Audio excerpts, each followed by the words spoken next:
certainly choose the time and place, and we will react firmly.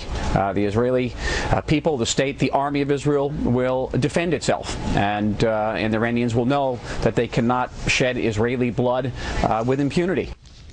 Well, Ambassador Michael Oren of Israel joining us earlier in the show. This on a day where a bus carrying Israeli youth exploded in a Bulgarian resort, killing at least 6 so far, wounding some 32. The Israeli Prime Minister reacted quickly, saying this: all signs point to Iran. This is an Iranian terror attack that is spreading across the world. Israel will react strongly to Iran's terror. I asked the ambassador about that, and that was his answer: the time of Israel's choosing. Charles, what about this? I think Israel will react strongly, but not rashly.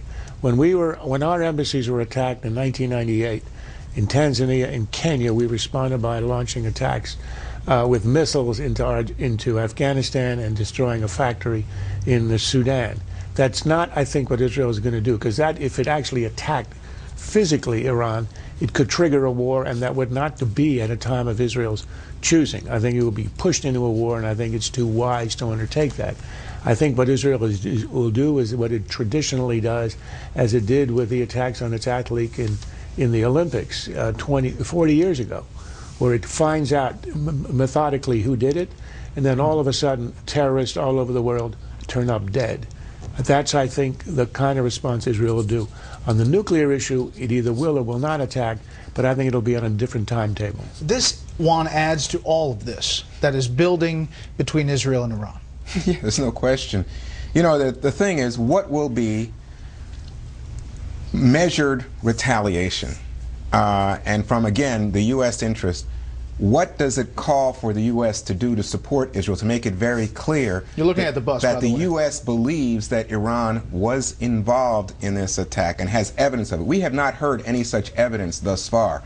But clearly Israel believes, and it's asking the U.S. to support the idea that Iran is the perpetrator of these horrific crimes against these young Israelis. Well, I mean, there are similar attacks or attempted attacks in India, Georgia, Thailand, Kenya, Cyprus. You've seen the attempted attack on the ambassador to Saudi Arabia here in Washington, D.C. So, I mean, there's a little bit of a track record here. Well, we don't know. I think in the terms of the attack here in the U.S., we believe that it was directly tied to Iranians. We don't know about the entirety of that record in terms of evidence, but the question is, what is the appropriate response, and will it, given the tensions about the Iranian nuclear capability, will it mean that now Israel feels that the U.S. will approve of launching that attack? Pat.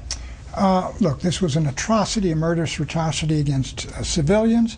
Secondly, it was probably a reprisal for the Iranian scientists, 5 of whom were murdered in Tehran. But third, it was a provocation. Now, the Iranians, to do something like this in broad daylight, murdering civilians, they had to think through what the Israeli reaction is going to be. And the Israelis ought to think through and ask themselves, why did they do this to our people? What do they expect us to do? When do they expect us to do it? That's why I tend to agree with Charles on this one. The Israelis ought to think through how they're going to counterattack against this and not do anything rashly. This is like a red cape snapped in front of a bull, and the Iranians are expecting a reaction, and the Israelis ought not to comply. I would think here that the old adage, revenge is a dish best eaten cold. This is also the 18th anniversary of a bombing of a Jewish community center in Argentina 18 years ago, killing 85 people. Which is why that's a large piece of evidence. The Iranians, whom our own State Department has said is the biggest exporter of terror in the world, were clearly behind that, and that's not Israel speaking or Zionist speaking. That was an Argentinian inquiry into the bombing, and it concluded that it was Iran behind it. And think about this. It wasn't an Israeli embassy. It was a Jewish community center, as you would have one in Washington. The attack was on Jews, and it was a way. Look, if this is retaliation, the attack happening today in Bulgaria on Jews, tell me what the attack in Argentina was in retaliation for. It's in retaliation for Israel's existence. That's the grievance Iran has with Israel. But do the Iranians want the Israelis to strike Iran now? That would be my question, because you know, why would they? You do something like this in broad daylight, and the natural reaction is, we're coming right for you to pay you back, and maybe we'll hit Natanz or something like that.